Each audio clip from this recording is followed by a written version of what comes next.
Before lockdown म्हणजे 2018 मध्ये आपल्या चॅनलची सुरुवात आपण केली लकी लाईफ. आणि अवघ्या 3 ते 4 महिन्यात लकी लाईफचं मालवणी लाईफ हे नाव झालं. तर आजच्या काळामध्ये तुम्ही बघाल तर जी आपल्या गावामध्ये शिकलेली मुलं असतात ती मुंबई पुण्यासारख्या शहराकडे धावतात गावामध्ये शिकून. आम्ही मुंबईमध्ये शिकून गावाकडे धावतो. मला त्याच गोष्टीचा फार मोठा अभिमान आहे की आम्ही गावामध्ये पैसे कमवतो आणि मुंबईमध्ये येऊन खर्च. की लॉकडाऊनचा जर तोटा कोणाला झाला असेल तर फायदाही काही लोकांना झाला. जर तुम्ही सगळे आतापर्यंतचे व्हिडिओ बघितले ते फक्त आयफोनवर शूट झालेले. तिथे कुठल्याही प्रकारचा कॅमेरा नाहीये, काय नाही. आजच्या तारखेला युट्यूब मधनं पण खूप चांगलं इन्कम येत आहे. पण माझ्या मनात कधी अशी इच्छा नाही झाली की कॅमेरा घ्यावा आणि लोकांसमोर त्यांच्या डोक्यात भरायचंय की मालवणी लाईफ. की त्यांना कळलं पाहिजे की बाबा मालवणी लाईफ हे असं एक चॅनल आहे जे आपल्याला कोकण दाखवतं.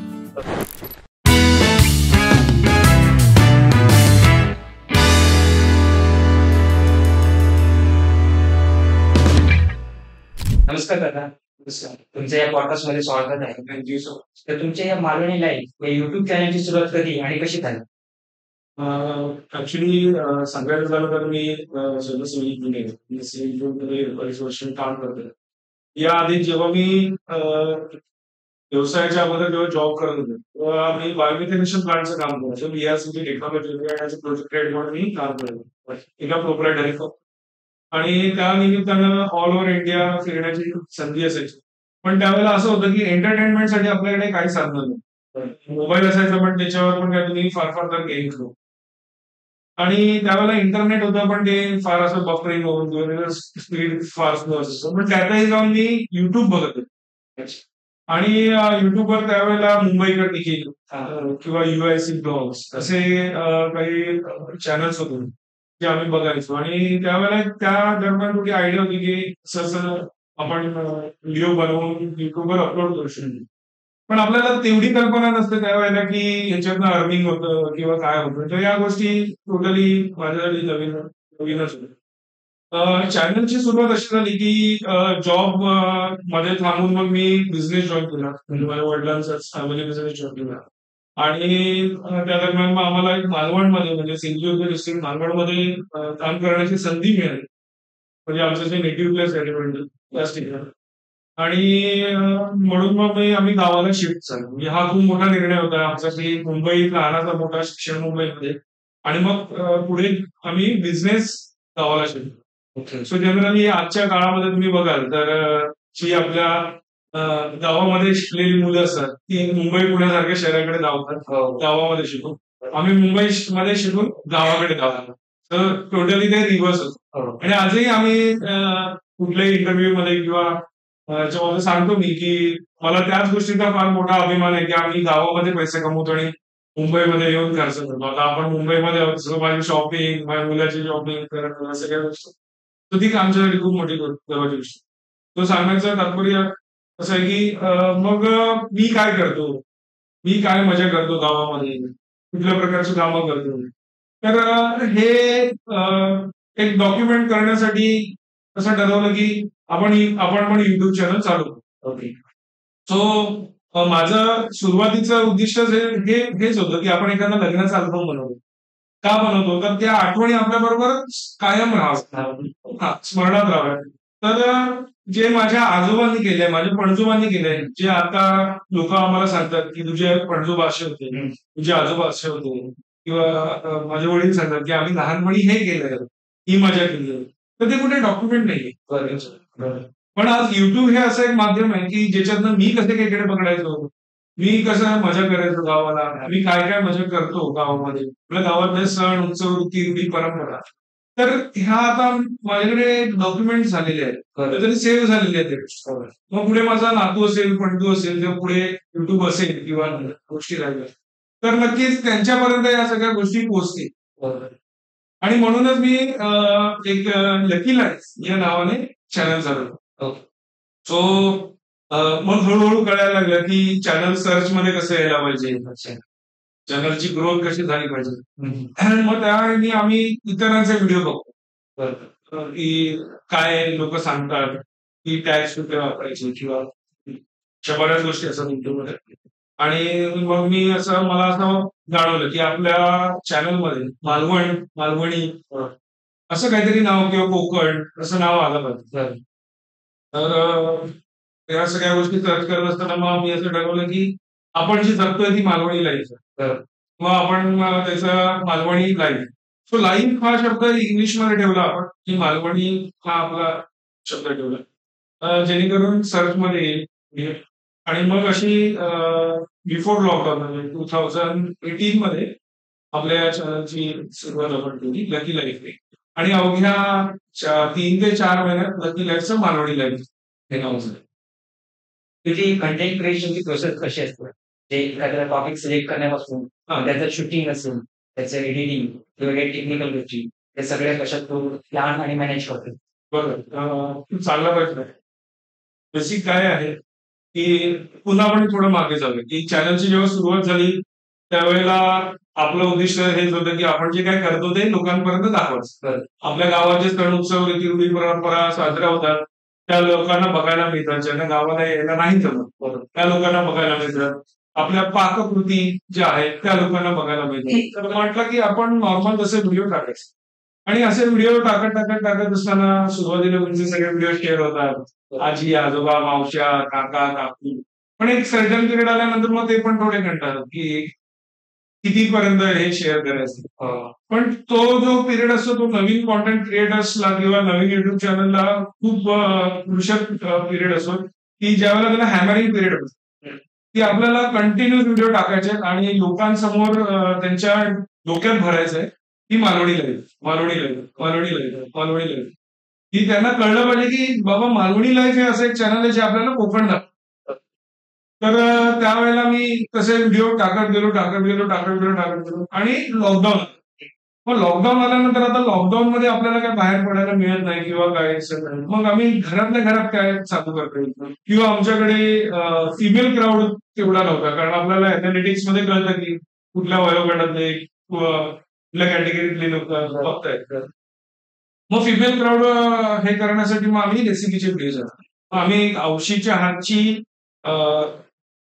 रेसिपी असं आपण एक औशीच्या हातचं म्हणून एक सिरीज चालू आणि त्याच्यामध्ये आपलं प्युअर ऑथेंटिक मालवणी फूडच जातं. या व्यतिरिक्त काय म्हणजे मालवणी वडे सांगतो नॉनव्हेज मध्ये किंवा नॉनव्हेजचे आपले जे आपण पदार्थ बनवतो सात कापायचे घावणं शेवया असं बरेचसे खापोळी आणि बऱ्याचशा गोष्टी धोंडस लोकांना माहिती नसतात किंवा माहिती असतात पण कशा बनवायच्या ते कळत नाही. मग ह्या रेसिपीज आणायला आपण सुरुवात केली आणि लॉकडाऊन कसं पुढे सरकत गेलं.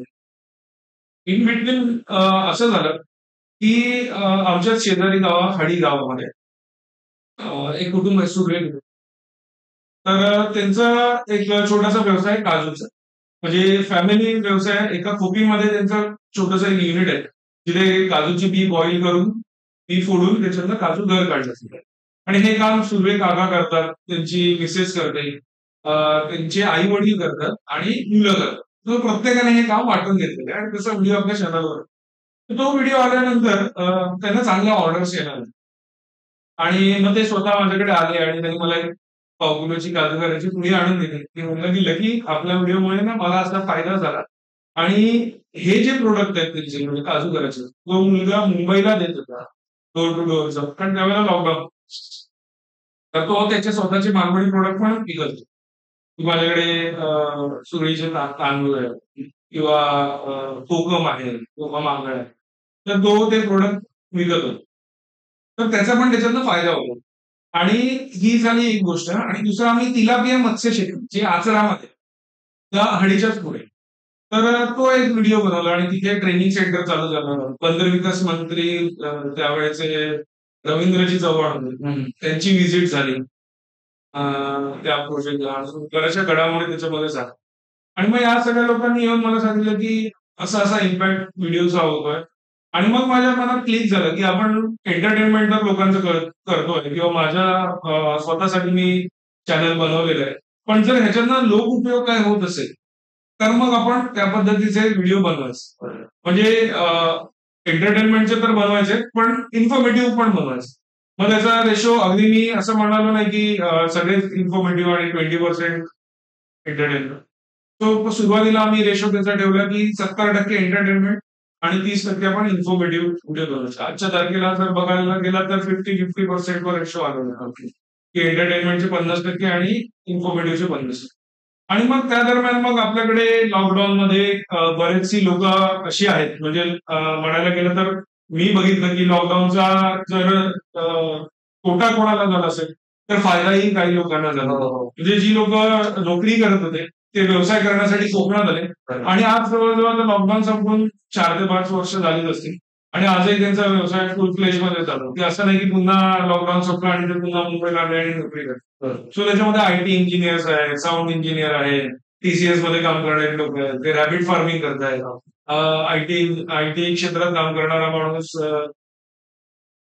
तांदूळ खत बनवतोय किंवा साऊंड इंजिनियर केलेला माणूस गोट फार्मिंग करतो.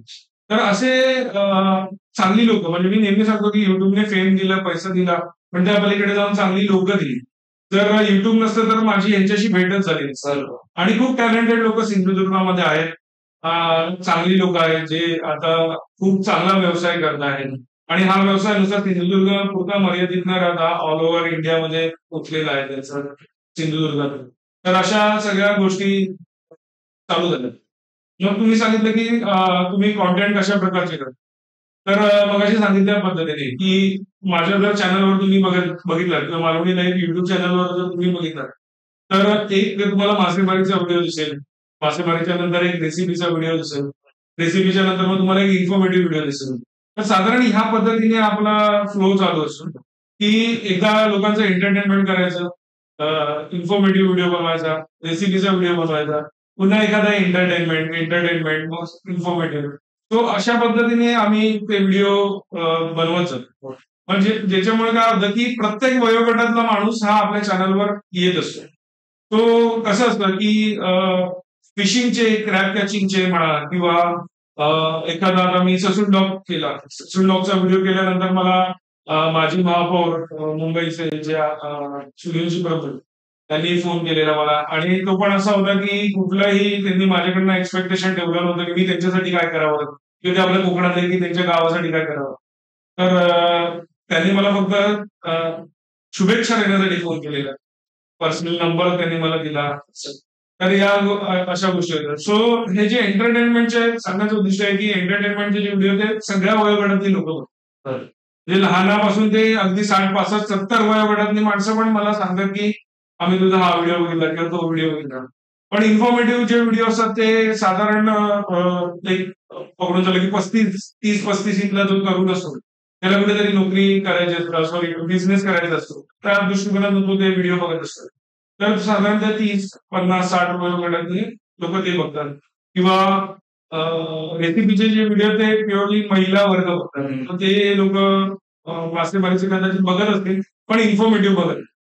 बरं. तर मग मग आम्ही असं ठरवलं की प्रत्येक कॅटेगरीतल्या माणसासाठी आपल्याकडे व्हिडिओ हवा. तर त्यामुळे एक दुसरा गोष्ट काय होतं की नवीन युट्यूबर्सला पण सांगेन मी ही गोष्ट की ज्यावेळेला तुम्ही एकाच विषयावर व्हिडिओ बनवता तर त्यावेळेला काय होतं की तुमची कन्सिस्टन्सी व्ह्यूजची असते ती सारखी असते. प्रत्येक व्हिडिओला तुम्हाला 60 ते 1,00,000 व्ह्यूज असतात तुमच्या व्ह्युअर्स प्रमाणे किंवा सबस्क्रायबर्स प्रमाणे. पण या केसमध्ये कसं असतं की कधी कधी एखादा व्हिडिओ मिलियन मध्ये पण जातो आणि कधी कधी एखादा व्हिडिओ 10,000. पण माझं पर्सनली स्वतःचं उद्दिष्ट ते नाहीच आहे की व्ह्यूज असणं किंवा माझं उद्दिष्ट हेच आहे की ज्या 10,000 लोकांपर्यंत तो व्हिडिओ जातोय किंवा जी 10,000 लोक तो व्हिडिओ बघतायत तर त्यांना त्याच्यातनं काहीतरी उपयोग झाला पाहिजे, व्हॅल्यू मिळाली.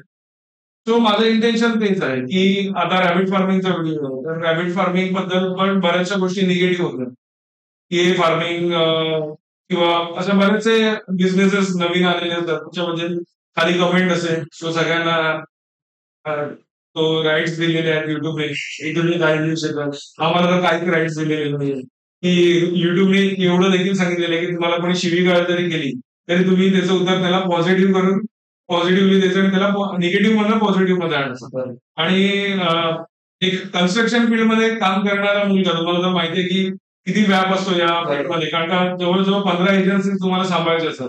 सुताराला सांभाळायचंय, तुम्हाला मिस्त्रीला सांभाळायचं, एवढ्या एजन्सी तुम्हाला काम करायचं. आणि तिथून जाऊन मग जेव्हा तुम्ही युट्यूबवर येता तेव्हा थोडासा ड्रास्टिक चेंज असतो तुमच्यामध्ये, की एकदम तुम्हाला शांत वागायचं आहे, कोणाला काय बोलायचं नाहीये, समोरच्याचं पूर्ण ऐकून घ्यायचं आहे. तर या सगळ्या गोष्टी मग तो तुमच्यात बदलाव असा होत जातो. आणि मग असा तो सगळा संपूर्ण प्रवास चालू आहे. मग तुम्ही दोन्ही गोष्टी कशा मॅनेज करता? म्हणजे तुमचं कन्स्ट्रक्शनचं वर्क आणि YouTube? हा बरोबर. आता वडील असेपर्यंत आम्ही वर्षात तरी 6 कामं चालायची. ओके. आणि त्यावेळेला वडील स्वतः त्या ठिकाणी हजर असायचे साईटवर म्हणा किंवा पण बेसिक काय असायचं की 80% माझं काम साईटवर असायचं. आणि मग त्या दरम्यान कसं आहे की सकाळी साईट व्हिजिट झाली की मग त्याच्यानंतर ग्रुपसाठी वेळ काढायचा. आणि ते वडील गेल्यानंतर 2 वर्ष अगोदर वडील गेले आणि त्याच्यानंतर ही प्रोजेक्ट चालू होते. इव्हन आता ही 1-2 प्रोजेक्ट चालू आहेत. सो तो वर्ष थोडासा मी कमी केलेला आहे. ओके. तिथे 6 कामं चालायची, तिथे आता मी 2-3 कामावर आलो, 50% वर आणलेलं आहोत. पण ती 2-3 जी कामं आहेत ती चांगली कामं घ्यायची. ही 6च्या बरोबर असायची. तर त्या पद्धतीने थोडं मी त्याच्यामध्ये फिल्टर केलंय, की आपण या पद्धतीने आणि जास्तीत जास्त वेळ आपण YouTubeसाठी द्यायचा. इन बिटवीन माझ्या मनात अशी एक शंका असते, की एखादा क्लायंट किंवा जर एखादा माझा क्लायंट आहे, तो मला जेव्हा काम देतो, तो या ह्याने विश्वासाने देतो, की मी मुंबईला आहे किंवा मी इतर ठिकाणी आहे, पण माझं काम गावाला चालू आहे. तर ते का सुरळीत आणि का स्मूथ चालू आहे? तर नक्की कामं तिथे आहे. तर हे पण माझ्या डोक्यात तेवढंच असतं, की मी एखादं व्हिडिओ बनवत असताना कुठे क्लायंटला हे वाटलं नाही पाहिजे, की अरे हा व्हिडिओ बनवतोय आणि एखादी छोटीशी हेअरलाईन क्रॅक जरी आली तुला प्लास्टरला, तरी पण माझ्या मनात तो विचार होतो, की क्लायंटला असं वाटता कामा नये, की ही हेअरलाईन क्रॅक ह्या गोष्टीमुळे आली, की लकी त्यावेळेला तिकडे बनवतोय. तर ह्या पण गोष्टी असतात. तर मग त्या दोन्ही गोष्टी मॅनेज करणं तितकंसं असं सोपं नाहीये. पण आता हळू आम्ही जास्त करून YouTubeवर शिफ्ट झालेलो आहोत. मग आता कसं होतं, की आधी ऑल ओव्हर सिंधुदुर्गमध्ये आम्ही फ्री प्रमोशन करतो. कुठलाही व्यावसायिक असेल तर आम्ही फ्री प्रमोशन करत होतो. मी माझ्या स्वतःच्या खर्चाने त्या ठिकाणी जायचो. व्हिडिओ बनवायचो. अगदीच नाही ना म्हटलं तरी 1000-1500 तुमचे पेट्रोलला जातात. बरोबर. तर तेही मी करत होतो आणि जो काही रेव्हेन्यू YouTubeमधनं मिळत होता, त्याच्यामध्ये मी ऍक्टिव्ह होतो. आजच्या तारखेला देखील आम्ही पेड प्रमोशन चालू केलेले आहे. पण अगदीच जर कोण तरुण व्यावसायिक असेल किंवा शेतकरी असेल, तर आम्ही त्यांच्या अजूनही फ्री प्रमोशनच करतो. त्यांच्याकडनं कुठलीही आम्ही रक्कम घेत नाही.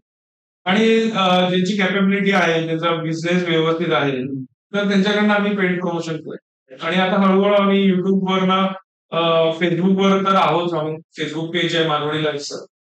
ते पण तसंच होतं, की आम्ही YouTubeसाठी व्हिडिओ बनवत होतो आणि Facebookवर टाकत होतो. सो एक वेळ अशी झाली, की 1,10,000 फॉलोअर्स Facebookवर झाले आणि ते मी पहिल्यांदा बघितले. म्हणजे 0 टू 1,10,000 फॉलोअर्स होईपर्यंत मला माहितीच नव्हतं, की Facebookवर फॉलोअर्स तयार होतात. अच्छा. फक्त व्हिडिओ इकडचा उचलायचा तिकडे टाकायचा. मेन टाइम तिथे मॉनिटायझेशन चालू झालं. तर त्याचा फायदा झाला, की आपण YouTubeसाठी मेहनत करतो आणि Facebookवरनं आपल्याला इझिली पैसे मिळतात. सो दोन्ही प्लॅटफॉर्मला व्हिडिओ यायला लागले. मग हळू असं एक गोष्ट झाली, की एक मुलगा होता, नाव नाही घेणार मी त्याचं. तो माझे व्हिडिओ कॉपी करून, एडिट करून त्याच्या रील्स बनवून टाकत होता. तर मग मी त्याला जस्ट DM केलं, की बाबा मी हे जे व्हिडिओ बनवतो त्याच्यासाठी मी तर फ्री ऑफ कॉस्ट व्हिडिओ बनवतोच आहे. प्लस माझी मेहनत आहे त्यामागे या सगळ्या गोष्टी. हो. आणि तू जर असं केलंस तर तू तर क्रेडिट पण देत नाहीस, की हे व्हिडिओ कधी कमायचे करून. आणि अशा त्या गोष्टी त्याला समजवलं होतं. मग त्याने सांगितलं, की सॉरी करून माझ्याकडनं त्याच्यानंतर असं झालं, की माझी वाईफ अंकिता तिचा इन्स्टाचे जर आता तुम्ही आमचे रील्स बघाल किंवा YouTube शॉर्ट्समध्ये रील्स बघाल, तर त्याच्यामध्ये तिचा व्हॉइस ओव्हर असतो. ओके. तर अंकिताने मला असं सांगितलं, की जर तो करू शकतो आपले व्हिडिओ, तर आपण का नाही करू शकतो? बरोबर. मग आम्ही तशा त्या गोष्टी चालू केल्या, की मग आपण आता Instaवर पण येतो. मग आता आपल्याला माहिती आहे, की YouTubeचे व्हिडिओ सगळेच चालतील असं नाही. पण आपल्याला माहिती असेल, कॉन्फिडन्स असतो, की Instaच्या रील्स चालतातच आहेत. हो. तर त्याच्यामुळे मग आम्ही Instaवर शिफ्ट झालो. मग आता आम्ही एखाद्या माणसाला, एखाद्या क्लायंटला पॅकेज देतात. एखादा प्रोडक्ट त्याचं जर विकायचं असेल, तर आम्ही त्याची रील पण करतो. त्याची YouTubeचे व्हिडिओ पण करतो. पण त्याचा जो 8 मिनिटापेक्षा जास्त झालेला जो व्हिडिओ आहे, तो YouTubeवर येतो, Facebook पेजवर येतो. रील जी आहे ती Instaला जाते. फेसबुक पेजला जाते आणि प्लस तुमचं युट्यूब शॉर्ट्सला पण जाते. तर मग ह्या सगळ्या गोष्टी आम्ही द्यायला लागलो. तर तुमची तेवढी मोठी टीम म्हणजे खरं सांगाल तर संपूर्ण टीम मध्ये मी एकटा म्हणायला हरकत नाही, पण हळूहळू टीम होते आणि असं म्हणणं चुकीचं आहे की मी एकटाच आहे करून, पण सपोर्टला सगळेजण असतात. आता अंकित आहे व्हॉइस ओव्हर देण्यासाठी, स्क्रिप्ट लिहिण्यासाठी, तर तिची मदत होते.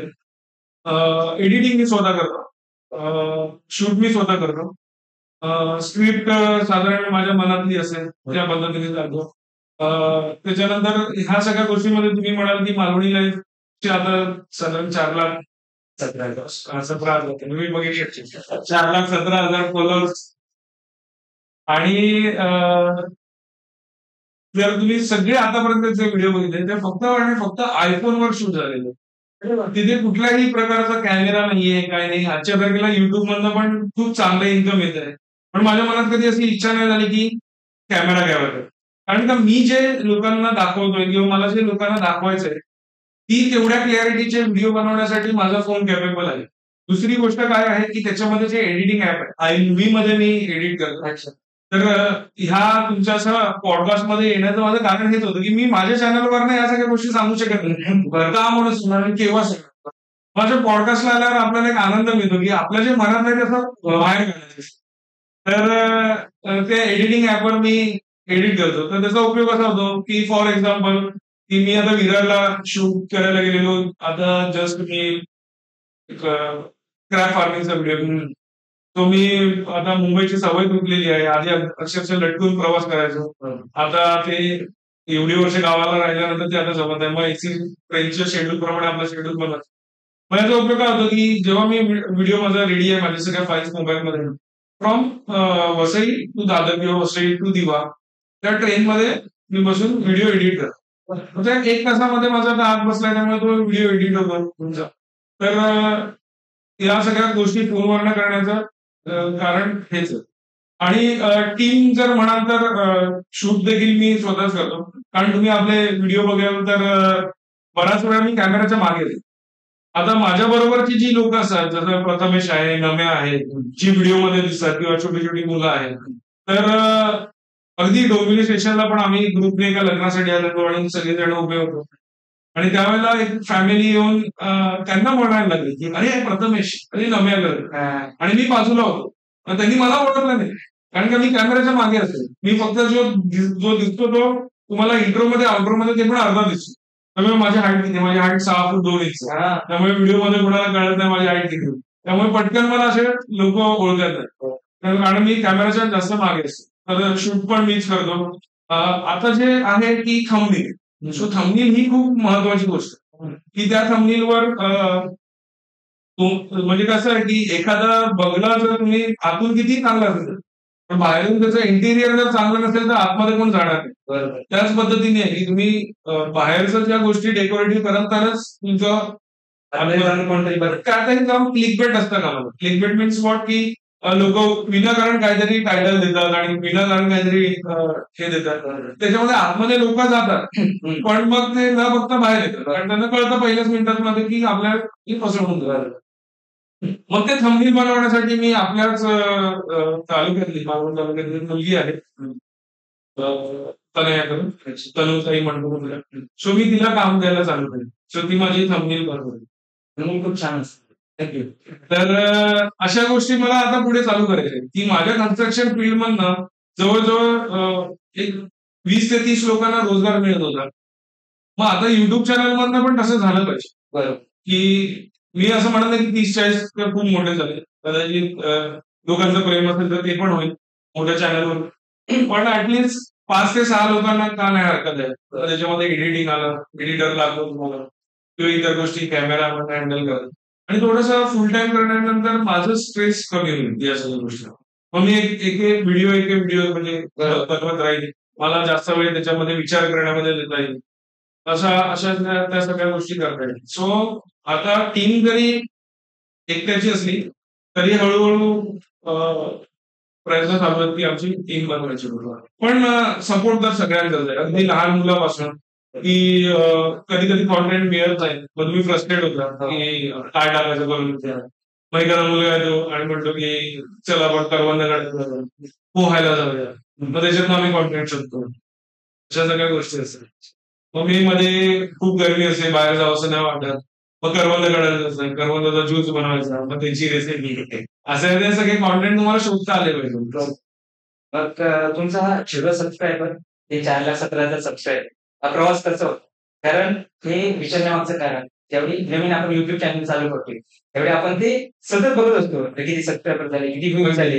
त्यानंतर काय होतं, काही वेळानंतर ते फ्रस्ट्रेशन यायला लागतं. बरं व्ह्यूज नाही येत आहेत, सबस्क्रायबर्स नाही वाढत आहेत. मग मी काय करू, सोडून देऊ का? मग त्यासाठीचं तुमचं काय म्हणजे आता एवढ्या अनुभवातून तुम्ही काय सांगाल नवीन युट्यूबर्सला?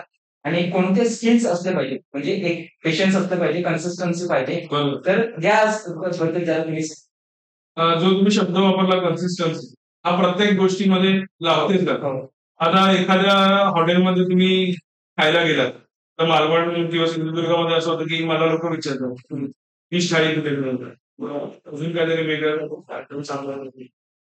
तर आपण सांगतो की या हॉटेलमध्ये, पण त्याच्याकडे जर कन्सिस्टन्सी नसेल की आज त्यांनी चांगला बनवलाय, उद्या त्याच्याकडे जर काय झालं तर आपल्याला शिवाय पडलं. तसंच युट्यूब मध्ये आहे की कन्सिस्टन्सी फार महत्वाची आहे. की पहिला जो सुरुवातीचा पिरियड आहे, जेव्हा तुम्हाला उभं राहायचंय त्यावेळेला हॅमरिंग पिरियड असतो. कोकण पट्टा जर बघितला तर तुम्ही फार उत्तर कोकण पासून म्हणजे पालघर पासून ते आपल्या सिंधुदुर्ग डिस्ट्रिक्ट, वेंगुर्ला आणि बांधा बॉर्डर पर्यंत जर तुम्ही बघाल तर हजारोहून अधिक युट्यूबर्स आहेत. हो. आणि सगळ्यांचा कॉन्टेंट सेम आहे. सगळेच आईच्या हातचं जेवण टाकतात, सगळेच ट्रॅव्हलिंगचे व्हिडिओ बनवतात, किती रूढी परंपरा, सण उत्सव सगळेच आपल्याला, फिशिंगचे व्हिडिओ भरपूर लोक टाकतात आणि खूप चांगले व्हिडिओ बनवतात. सो पुन्हा एकदा मी सांगेन की फक्त सबस्क्रायबर हा एक फक्त आकडा असतो, पण मी आज बघितलं की ज्यांचे सबस्क्रायबर पण कमी आहेत, पण ते पण आउट ऑफ द वे जाऊन व्हिडिओ बनवत असतो, धमाल व्हिडिओ बनवतात. पण अगेन त्याच्यामध्ये ती कन्सिस्टन्सी असते. तो सुरुवातीच्या पिरियडला तुम्हाला व्हिडिओ टाकायचे, सगळ्यांचा कॉन्टेंट सेम असल्यामुळे तुम्हाला कुठेतरी उभं राहायचं त्या हजार लोकांमध्ये, की तुम्हाला दाखवायचं की अरे मालवणी लाईफ म्हणून एक युट्यूब चॅनल आहे जे इतरांपेक्षा थोडंसं आउट ऑफ द वे जाऊन व्हिडिओ बनवतो. जसं की मी एक माझं ठरवलं की आपण एक इन्फॉर्मेटिव्ह व्हिडिओ आणि कोकणातल्या तरुण व्यावसायिकांना किंवा व्यावसायिकांना पुढे आणण्याचं काम करतो. तो जेव्हा तुम्ही असं आउट ऑफ द वे जाऊन कॉन्टेंट शोधता किंवा व्हिडिओ बनवता, तर लोकांच्या लगेच तुमच्या हे लक्षात येते. किंवा आता कोकणासाठी खूप चांगलं काम करणारा कोकणी रान माणूस आहे, जो आउट ऑफ द वे जाऊन करतो या सगळं, स्वतः इंजिनिअरिंग करून मग त्याच्यानंतर तो या क्षेत्रामध्ये आला, कोकण वाचवण्यासाठी तो हे करतो आहे. तर असं जर तुम्ही चांगलं काम केलं किंवा लोकांच्या उपयोगासाठी काहीतरी केलं धडपड, तर नक्कीच तुमच्या चॅनलची ग्रोथ व्यवस्थित होईल. आता जर तुम्ही बघितलं तर मालवणी लाईव्ह युट्यूब चॅनलवर इतर जर सबस्क्रायबर आहेत जे 4 लाख किंवा 3,50,000 आहेत, तो त्यांचे व्हिडिओ भरपूर आहेत आणि ते पण खूप मेहनत करतात ते चॅनल्स. मग माझ्याकडे तेवढे व्हिडिओ नाहीयेत, पण चॅनल सबस्क्राईब करण्याचं कारण एवढंच असतं की त्या माणसाला ती गोष्ट आवडते, म्हणून तो चॅनल सबस्क्राईब करतो. आता चॅनल एखादं सबस्क्राईब केल्यानंतर त्याच्यात माझा काही फायदा नसतो किंवा त्याचाही फायदा नसतो, पण कुठेही त्याला असं वाटतं की या व्यक्तीने चांगलं काम केलेलं आहे, म्हणून तो माणूस सबस्क्राईब करतो. आता याच्यामध्ये काय आहे की 0 ते 4 लाख सबस्क्रायबरचा जो प्रवास म्हणताय, ते सुरुवातीला खूप मजा वाटते की 1000 झाले, 5000 झाले, की आपण अगदी म्हणजे 100 झाले ना की पहिली पार्टी 100 झाले. आणि पहिले तर 10, 15, 20, 25, 50 पर्यंत फॅमिली मेंबर्सच असतात ज्यांना तुम्ही धरून सबस्क्राईब करायचं.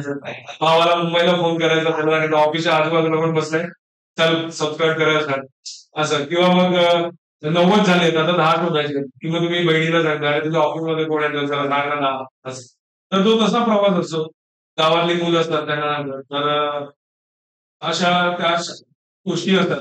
मग ते 100 पूर्ण होतात तुमच्या, ती खूप मग हा आनंदाची असते. म्हणजे 5,000ला जेवढा आनंद झालेला नसतो तेवढा 100ला आनंद होता. आणि माझ्या बाबतीत तर हे त्यावेळेला खूपच नवीन होतं आणि त्यावेळेला खूपच मेहनत करावी लागत होती, कारण का बघून करण्यासारखे चॅनल्स फार कमी होते. आजच्या तारखेमध्ये जर आम्ही 500 लॉकडाऊनच्या अगोदरचे युट्यूबर्स असतो, तर पुढच्या लॉकडाऊनच्या नंतर तयार करणाऱ्यांना ऍटलिस्ट माहितीये की ह्याचे व्हिडिओ बघितले तर आपल्याला ही आयडिया येईल. तर त्यावेळेला कोकण संस्कृती, प्रगत लोके आणि गोष्ट कोकणात जे 3 कोकणातले चॅनल होते आणि चौथं एक आपलं. तर असं बघून करण्यासारखं आणि ते पण नवीनच होतं. कारण मी जर निखिलची क्वालिटी बघितली किंवा युएसची क्वालिटी बघितली तर तो दाखवण्याचा प्रयत्न आपण करतो. आणि हे पण नवीन असल्यामुळे तितकंच असं आपण कोणाकडे अडॉप्ट करून करू शकत नाही. तर त्या पद्धतीने आपण व्हिडिओ ते बनवत असतो आपले. आणि मग हळूहळू तुमचे 5,000 10,000 सबस्क्रायबर्स होतात आणि मग तो टप्पा 1 लाखावर 1 लाखाचा आनंद काही वेगळाच असतो. पण तुम्हाला त्या तिथपर्यंत येईपर्यंत मेहनत लागतेच. लॉकडाऊनमुळे एक गोष्ट चांगली झाली की बिफोर लॉकडाऊन जे चॅनल्स अगदी 90,000 80,000 सबस्क्रायबर बेसवर होते किंवा 1 लाख वर होते ते मिलियन मध्ये गेले. आणि ज्यांनी ती सुरुवात केलेली म्हणजे माझ्यासारखे चॅनल की जे 10, 15, 20 हजारावर होते ते लाखामध्ये. तो हा एक लॉकडाऊनचा फायदा आहे युट्यूब असला नाही असं म्हणता नाही. कारण एवढ्या फास्ट केसमध्ये सबस्क्रायबर वाढलं तर हे फक्त लॉकडाऊनमुळे झालं आणि हे मान्य करायला पाहिजे प्रत्येक युट्यूबर. आजच्या तारखेला ही आमच्यापेक्षाही फास्ट चॅनलची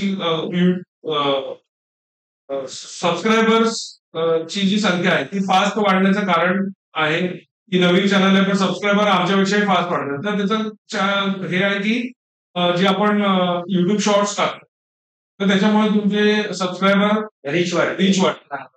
फास्ट लोकांपर्यंत पोहोचतो आणि तिथे डायरेक्ट तुम्हाला सबस्क्राईब बटन येते तुम्ही सबस्क्राईब करता. तर त्याच्यामुळे तुमची ती ग्रोथ पण फास्ट होते. पण अगेन एखादा जो रील बघणारा किंवा शॉर्ट बघणारा जो क्राऊड असतो तो तुमचे मोठे व्हिडिओ बघत. मग त्याचं होतं काय की तुम्हाला जे मोठ्या व्हिडिओ त्यांना व्ह्यूज मिळत. आता मेन इन्कम तुमचं मोठ्या व्हिडिओत आहे तर तुम्हाला त्याला जर व्ह्यूज मिळाले नाही कारण जर तुमच्या मिलियन मध्ये जेव्हा व्ह्यूज जातात शॉर्ट्सचे तर तेव्हा तुम्हाला $0.1 म्हणजे अगदी ₹8 मिळतात असं बघण्याचं नव्हतं. तर अशा त्या गोष्टी असतात. तर त्यामुळे नुसतं रील टाकून सबस्क्रायबर वाढवणं याला इतकं असं काय नाही. आणि मी तुम्हाला सांगितलं तसं जर हा 4 लाखापर्यंतचा जो प्रवास आहे तो असा काय मला मोठासा वाटत नाही. पण एक आपली फॅमिली तयार होते त्याचा एक आनंद होतो. पण तुम्हाला जर अर्निंग करायचंय किंवा तुम्हाला जर चांगली ग्रोथ करायची तर तुम्हाला व्हिडिओ तितकेच मजबूत बनवणं इन्फॉर्मेटिव्ह बनवणं गरजेचं आहे. तुमचं सबस्क्रायबर वाढवून चालणार नाही. कारण सबस्क्रायबर हा तुमचा काय असतो की फक्त आणि फक्त 10% तुमचा सबस्क्रायबर्स हा तुमचा लॉयल सबस्क्रायबर असतो जो तुमचे व्हिडिओ शेअर करणार पाठवणार बघेल. कारण बाकीचं कसं असतं की एखादा आता तुमचा एखाद्या चॅनलवर एखाद्या विषयावर सबस्क्राईब झालेला मग तोच कदाचित व्हिडिओ बघणार असेल.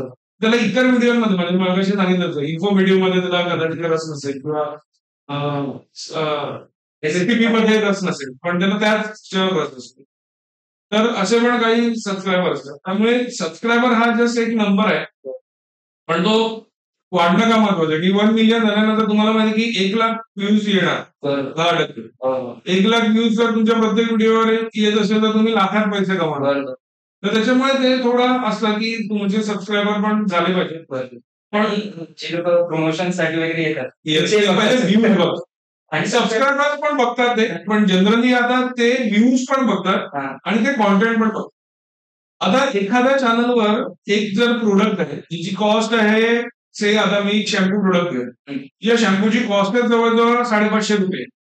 मग ते लोक या गोष्टीचा पण अभ्यास करतात की ते प्रोडक्ट घेणारी माणसं त्या चॅनलवर आहेत का ते व्ह्युअर्स आहेत का त्या दमाचे कॉन्टेंट तो बनवतोय. तर ते हे पण बघतात. आता जनरली डेली ब्लॉग्स करणाऱ्यांवर ते व्ह्यूज साठी जातात पण आपल्यासारख्या कोकणातल्या डेली ब्लॉग जर करत असेल तर मग त्यावेळेला ते लोक विचार करतात की हे प्रोडक्ट तो विकेल का किंवा एखादा गावखेड्यात राहणारा मुलगा जो चांगले व्हिडिओ बनवतोय चांगले व्ह्यूज येत आहेत पण अगेन आपलं प्रोडक्ट घेणारी माणसं त्याच्याकडे आहे तर ते पण आहे. आणि जर तुम्ही एक कमर्शियल वेने किंवा पैसे कमवण्याच्या दृष्टीने जर बघताय आपल्या चॅनलकडे जसं मी बघतोय मी तर म्हणेल की माझं घर चाललंय. तर त्या गोष्टीने जर बघत असेल तर तुम्हाला या सगळ्या गोष्टींचा विचार करायला पाहिजे की नुसतं सबस्क्रायबरच वाढवायचे तर ते कसंही वाढू शकतो रील बिल टाकून. पण तुम्हाला जर ब्रँड्स आणायचे किंवा अर्निंग करायचं आजच्या तारखेला 8 मिनिटाच्या वर जर तुम्ही व्हिडिओ बनवताय तर तुम्हाला मल्टिपल ऍडव्हर्टाइजमेंट मिळतात. क्लिक बिट टाकून जर तुमचा माणूस आतमध्ये जाऊन बाहेर येतो तर तुम्हाला फक्त व्ह्यूज दिसतो. फक्त व्ह्यूज येतात की 1 lakh views, 5 lakh views, 10 lakh views. पण त्याच्यातनं अर्निंग किती झालं? माणूस आतमध्ये जातो बाहेर येतो. तुमच्या ज्या 8, 9, 10 ऍडव्हर्टाइजमेंट लागलेल्या आहेत त्या ओपन होत आहेत की नाही? त्यातल्या 2-3 तरी ओपन होत आहेत की नाही? हे पण तितकंच महत्वाचं. त्यामुळे ऑडियन्स रिटेन्शन ज्याला म्हणतात की माणूस तितक्या वेळेत तिथे थांबला पाहिजे. जे आता तुम्ही युट्यूबच्या अॅनालिटिक्स मध्ये म्हणाल तर 40% म्हणजे एकदम डोक्यावरनं पाणी वाला, 30% म्हणजे वाव वाला, 20% म्हणजे एव्हरेज व्ह्यू. तर ह्या टक्केवारीमध्ये तुमचं रिटेन्शन मिळतंय का? तर ते पण तुम्ही बघितलं पाहिजे. तरच तुमची अर्निंग होणार. तर तुमचे मिड ऍडव्हर्टाइजमेंट ओपन होणार. नाहीतर पहिल्या मिनिटावर जर माणूस 8व्या मिनिटावर स्किप करून जातोय तर मधल्या ऍडव्हर्टाइजमेंट तुमच्या ओपन होणार.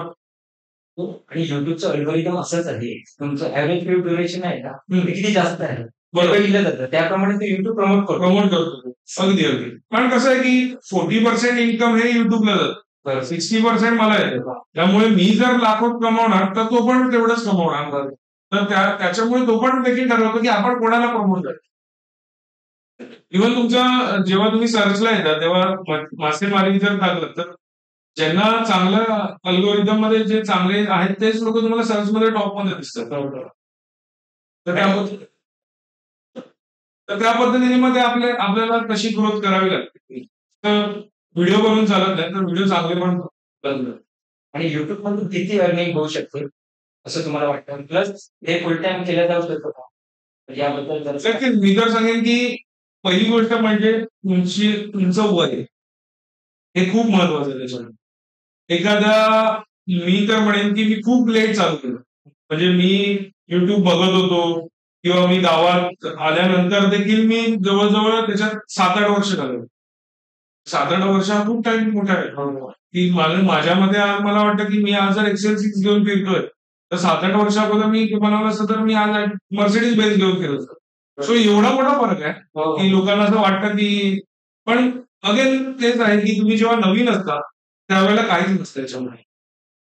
जे माझ्या बाबतीत झालं की माझ्या बाबतीत असं झालं की मी व्हिडिओ बनवत होतो, व्हिडिओ टाकत होतो, व्हिडिओ बनवत होतो, व्हिडिओ टाकत होतो. फॅमिलीचा सपोर्ट 100% होता. कारण मी ज्या विजन मधनं येतो गाव आहे माझं रेवंडी गाव तिथं कलाकाराची भूमी म्हणतात. मच्छिंद्र गंभीर सिंग किंवा लीलाधर कांबळे, लोकराज कांबळे, जीवानंद दिग्गज कलाकार त्या भूमीने रंगभूमीला दिले होते. त्यामुळे आम्हाला आमच्या भूमीला कलाकाराची दिली. तर माझ्या वडिलांचं एकच स्वप्न होतं की तू इंजिनियर नको होस किंवा तू माझ्या फील्डमध्ये नको येऊस. जर रिक्षावाल्याचा मुलगा रिक्षावाला झाला किंवा पाणीपुरीवाल्याचा मुलगा पाणीपुरीवाला झाला तर त्याच्यात काय मोठं नसतं. पण पाणीपुरीवाल्याचा मुलगा यशस्वी जयस्वाल आज इंडिया खेळतोय तर ती खूप मोठी गोष्ट आहे. तसंच माझ्या वडिलांचं एक स्वप्न होतं की तू बॉडी बिल्डिंग कर आणि बॉडी चांगली कर किंवा तू नाटक क्षेत्रात जा किंवा तर मी जेव्हा युट्यूब क्षेत्रामध्ये आलो तर सर्वात जास्त आनंद माझ्या वडिलांना झाला की लोक ओळखायला लागतायत किंवा आहे. त्यामुळे मला फॅमिली सपोर्ट त्या गोष्टींना भरपूर होता. आणि चालेल ना? आता काय विषय अर्निंग होईल. तर असा हा प्रवास आपण चालू असतो, व्हिडिओ चालू असतो.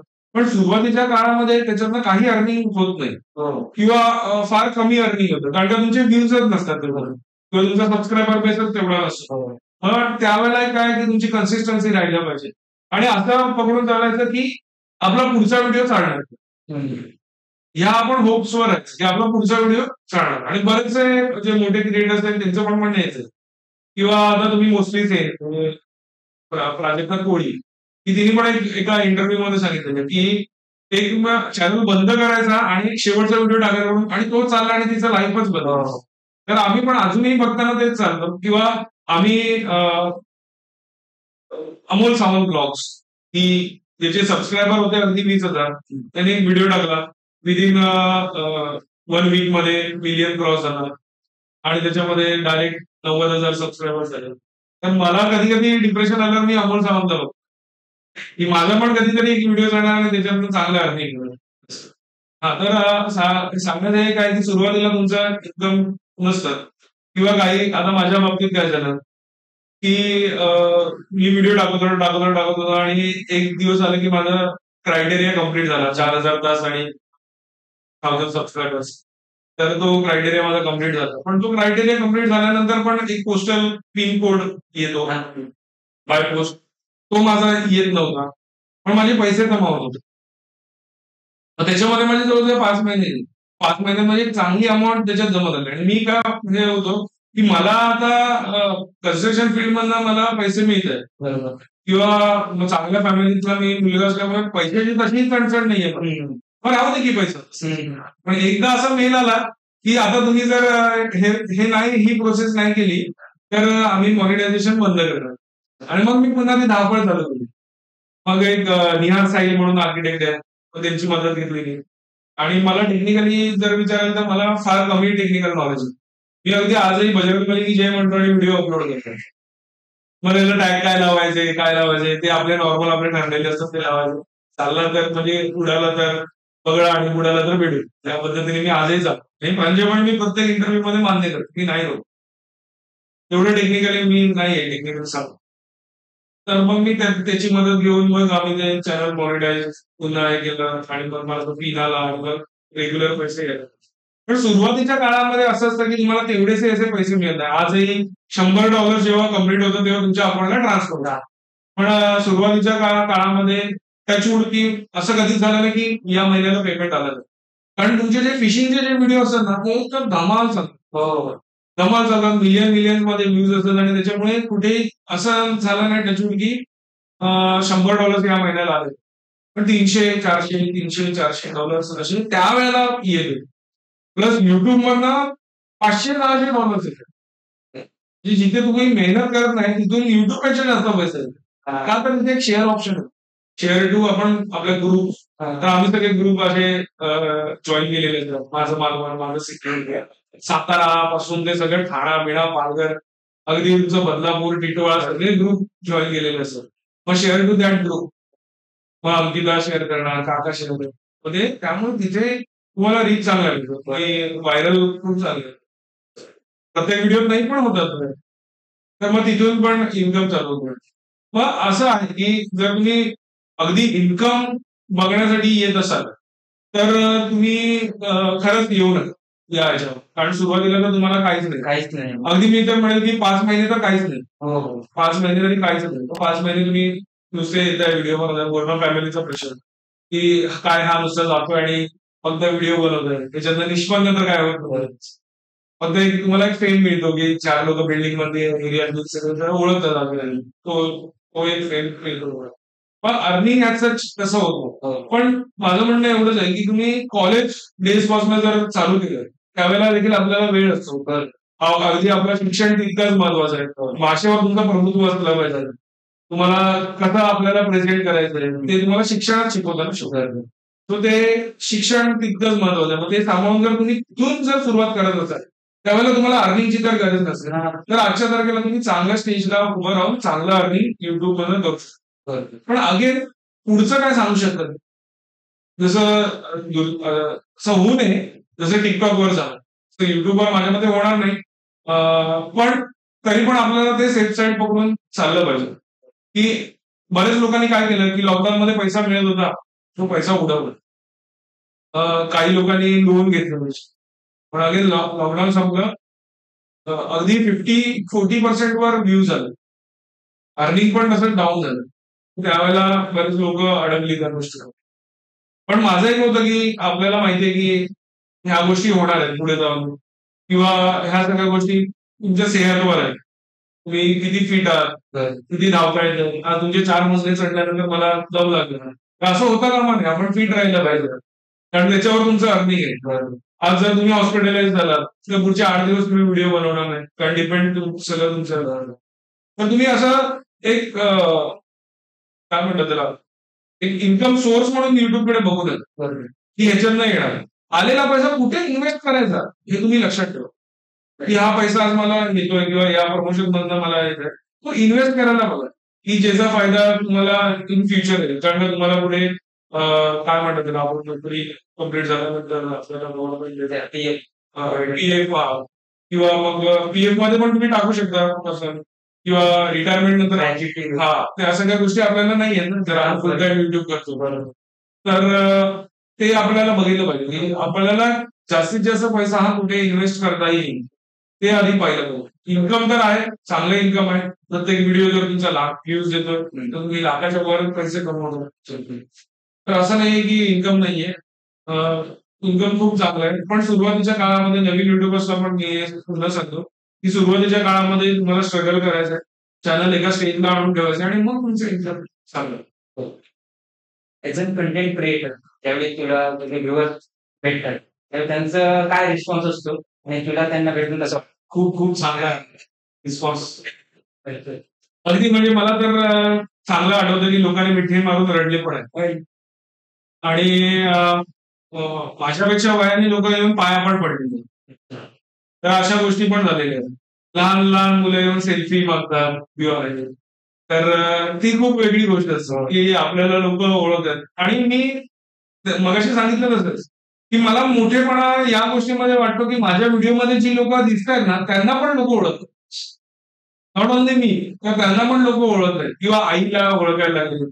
आता पहिला जेव्हा आईने विमान प्रवास केला तो माझ्याबरोबर केला, पण दुसऱ्या प्रवासाला ती घाबरत होती की मुंबई एअरपोर्टवरनं कसं यायचं. तर मुंबई एअरपोर्टला एक मुलगा आला, अरे मालवणीला येते. मग त्यांनी त्याला सगळं करून विमानात बसून देण्यापर्यंतची हे उचलले. आता तो मुलगा कोण आहे काय आहे तिला पण माहिती नाही आणि मला पण माहिती. जर त्याचं नाव मला माहिती असतं तर मी त्याला थँक्स बोलतो असतो किंवा. तर अशी बरीचशी लोक मिळतात. किंवा जर तुम्ही म्हणाल तर आता अशी फॅमिली एक तयार होते की एक चांगली अमाऊंट एका न्यूझीलंड बेस्ड म्हणजे माझे फॅमिली मेंबर मालवणीला सबस्क्रायबर आहेत, त्यांनी चांगली अमाऊंट माझ्या गावातल्या एका मुलाला हजारांमध्ये गणपतीच्या खर्चासाठी पाठवली. तर ही खूप मोठी गोष्ट आहे ना आपल्यासाठी की आपल्याला लोक मानतायत किंवा आपल्याला एक चाहता म्हणून बघतायत आपल्याकडे. पण या व्यतिरिक्त जाऊन लोक त्यांच्या मदतीसाठी पण पैसे पाठवतात. का तर त्यांना असं वाटतं की ही पण आपली लोक. त्यांना पण असं वाटतं की जसं लकी कांबळे आपण एका मालवणीला फॅमिली मेंबर मध्ये आहोत, तसंच त्याच्या टीम मध्ये काम करणारा किंवा त्याच्या व्हिडिओ मध्ये दिसणारा तो माणूस पण म्हणजे आपला फॅमिली. तो त्यांनी आदल्या वर्षी त्याचा गणपती बघितलेला, थोडंसं घरची परिस्थिती थोडी होती, त्यांनी न्यूझीलंड मध्ये पैसे काढले. अरे गुड अमाऊंट असं नाही की चांगली अमाऊंट. म्हणजे मी तर सांगेन की 10,000 रुपये खूप चांगली अमाऊंट झाली. आता गणपती उत्सव त्याच्यामध्ये साजरा झाला. तर असे पण काही आपले फॅन्स लोक आहेत. किंवा कधी कोणाला मदत करायची झाली तर आता जे एक मेडिकल इमर्जन्सी असेल तर आम्ही पोस्ट करतो, स्टोरी करतो, त्यातून लोक मदत करतात. तर ही नुसतं सेल्फी काढून असं नाहीये, पण असेही काही लोक आहेत जी मदतीला उभी आहेत. म्हणजे पुढचे प्लॅन्स काय आहेत म्हणजे अजून कोणते प्रोजेक्ट किंवा अजून कोणते टाईपचे कंटेंट चॅनलवर बघायला मिळतात? नक्कीच. आता जर तुम्ही बघाल तर चॅनलमध्ये चेंजेस करणं किंवा चॅनलची ग्रोथ करणं तितकंच महत्वाचं. एक सर्टन टाइम पर्यंत ठीक आहे. आज मी जरी मागचे व्हिडिओ बघितले तर मला असं वाटतं की आधी मी खूप मेहनत करत होतो, आता कमी करतो. तुमच्या शरीराची हालचाल तेवढी होऊ शकत नाही किंवा तुम्ही वयाने वाढत जात असाल. मग त्यावेळेला तुम्ही काय करू शकता. तर माझे असे पुढचे प्लॅन आहेत की आपण सब टायटल द्यायचं किंवा मग आपण वेगळ्या लँग्वेज मध्ये डबिंग करायचं. हाँ, कारण का बरेचसे व्यूअर्स आहेत ते सांगतात की सर हिंदी में बनाओ तो हमको पता चलेगा. इन्फॉर्मेटिव्ह व्हिडिओ आहेत जसं की पर्ल फार्मिंग आहे, रॅबिट फार्मिंग आहे, गोट फार्मिंग आहे, हे फार्मिंगचे आहेत. बरेचसे व्यवसाय त्यांना आपण प्रमोट करतो. तर त्यांचे जे ग्राहक आहेत ते ऑल ओव्हर इंडियामध्ये आहेत, कोणी घेऊ शकतो. पण त्यांना काही काही गोष्टी आपल्याला कळत नाही. आता मालवणीला जरी चॅनलचं नाव असलं तरी मालवणीत व्हिडिओ कमी आहे, मराठीमध्ये जास्त आहेत. कारण का मराठी ही प्रत्येकाला कळत, काही काही मालवणी शब्द हे प्रत्येकाला कळत नाही. तर त्याच्यामुळे ते एक कारण आहे की मराठीमध्ये जास्त व्हिडिओ बनवायचं.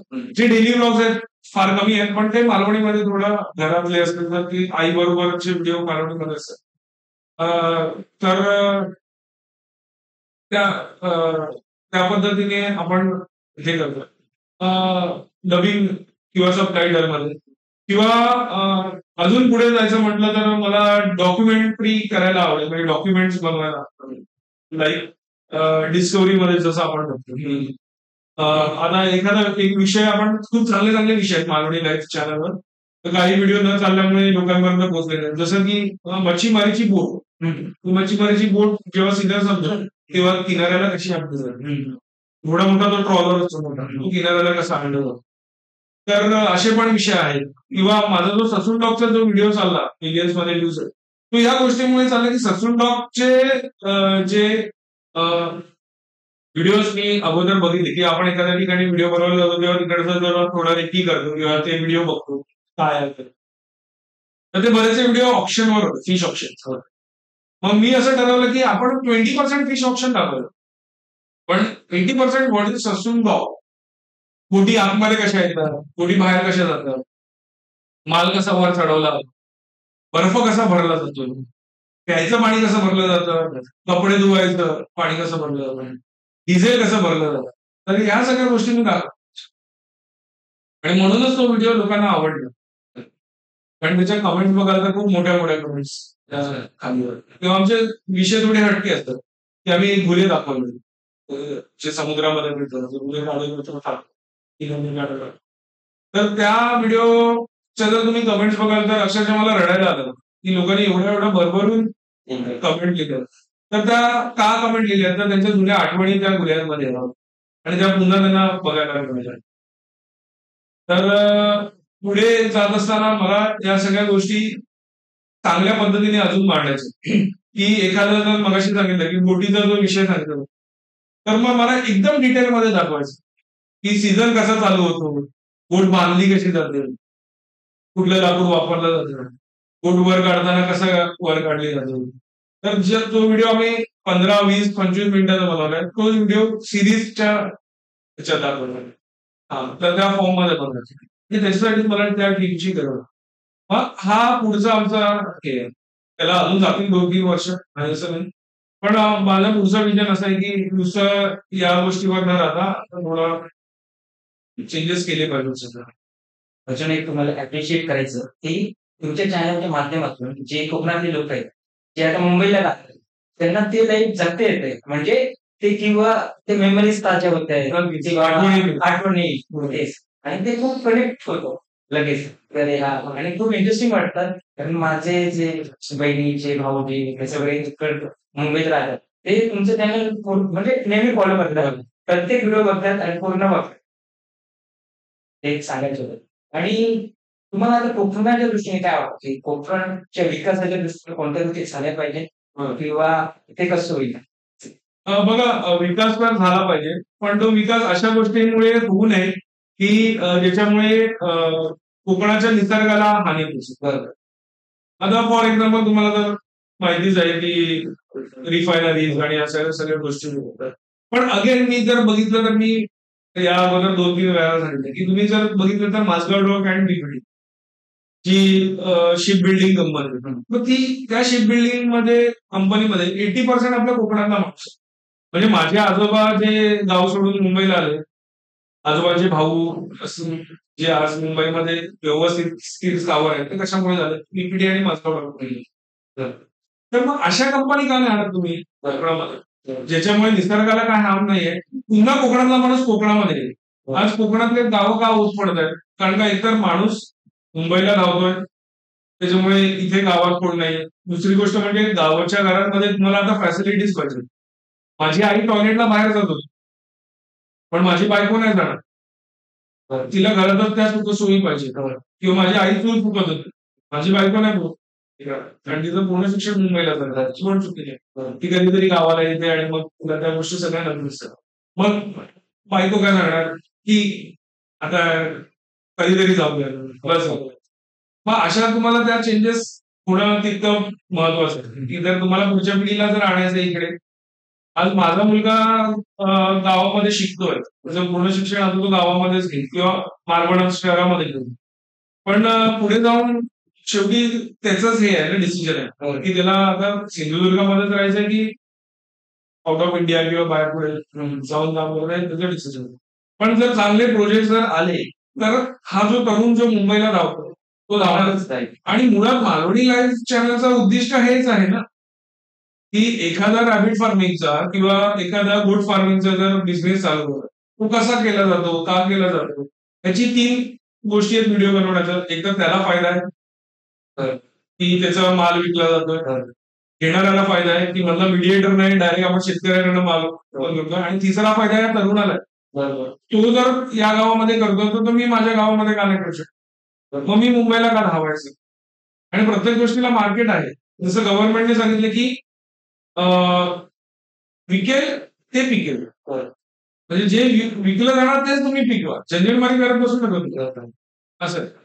तर मग ह्या सगळ्या गोष्टींमुळे जर तरुण पुन्हा येत असेल, तर असे प्रोजेक्ट आले पाहिजेत कोकणामध्ये. आणि नाही असं नाही, कोकणामध्ये आहे. कुडाळ MIDC मध्ये जर बघायला जाल, तर कदाचित तुम्हाला पण माहिती असेल, की गोदरेजचं लॉ डिपार्टमेंट कुडाळ MIDC मध्ये माहिती आहे. असं. तर अशा बऱ्याच गोष्टी आहेत आपल्याकडे. बरोबर. तर अशा गोष्टी जर आल्या तर तरुण आपल्याकडे राहील. म्हणजे कुठल्याही जीवनशैलीला धक्का न पोहोचवता जर कुठला प्रोजेक्ट येत असेल, तर वेलकम आहे. आणि पर्यटनाच्या पण दृष्टीने अजून डेव्हलपमेंट होऊ शकते. होऊ शकते. आता जर बघाल ना, तर नाही म्हणालं तर 100% म्हणायला हरकत नाही, किंवा आजच्या तारखेला म्हणाल तर 90% हा पूर्ण कोकण हा पर्यटन व्यवसायावरच डिपेंड. आता जर तुम्ही बघाल तर शेती, आमच्या गावामध्ये जवळजवळ 15 ते 20 शेतकरी होते, आता फक्त 3 शेतकरी होते. तर ती देखील कमी झाली. मासेमारी बघाल तर तुम्ही टेक्नॉलॉजीचा वापर करून एवढ्या मोठ्या प्रमाणात मासेमारी करताय, तर त्याच्यामुळे मग पुढे राहणार का मासे? किंवा तुमच्याकडे आता अशा टेक्नॉलॉजीज आहेत, की तुम्ही भर पावसात देखील मासेमारी करायला जाऊ शकता. तुमच्या टेक्नॉलॉजीमुळे माशांची पिल्लं देखील मेली जातात. तर त्याची वाढ कशी होणार? तर अशा त्या सगळ्या गोष्टींमुळे कुठेतरी तिथून येणारं इन्कम कमी होतंय. आणि एकच हे राहिलंय की पर्यटन. आणि एवढा मोठा समुद्र किनारा पण लाभलाय आणि सह्याद्रीच्या डोंगर रांगा पण आपल्याकडे. तर तिकडे पण पर्यटन होत आहे कोकणामध्ये, इथे पण पर्यटन होतं. तो पर्यटनाच्या दृष्टिकोनातून प्रत्येक मुलाला तिथे काम आहे. काम करण्यापेक्षा मग स्वतःच चालू करा. काहीतरी आउट ऑफ द वे जाऊन तुमच्या अगदी मातीची गरज असतं. आता कोकणी रानमाळच जातो. मातीच्या घरांमध्ये पण देखील शाश्वत पर्यटन होऊ शकतं. तर हे दाखवण्याचं उद्दिष्ट काय आहे? तर युट्यूबर्स तर या गोष्टीसाठी, की या गोष्टी युट्यूबर्स दाखवतोय, तर या गोष्टी ह्या कारणासाठी दाखवतोय, की लोक किंवा ती मुलं पुन्हा कोकणामध्ये यावी आणि पुन्हा जावं आपलं पुन्हा जे आधी सारखं होतं तसं. धन्यवाद दादा. तुम्ही जे वेळात वेळ काढून मला तुमच्या पुढील वाटचालीसाठी खूप सारी शुभेच्छा. Thank you so much. तर हे होते लकी कांबळे दादा, यांच्याकडून आज आपल्याला मालवणी लाईफ बद्दल बऱ्याचशा गोष्टी समजल्या. तर भेटू एका पुढच्या व्हिडिओ. तोपर्यंत काळजी घ्या. धन्यवाद.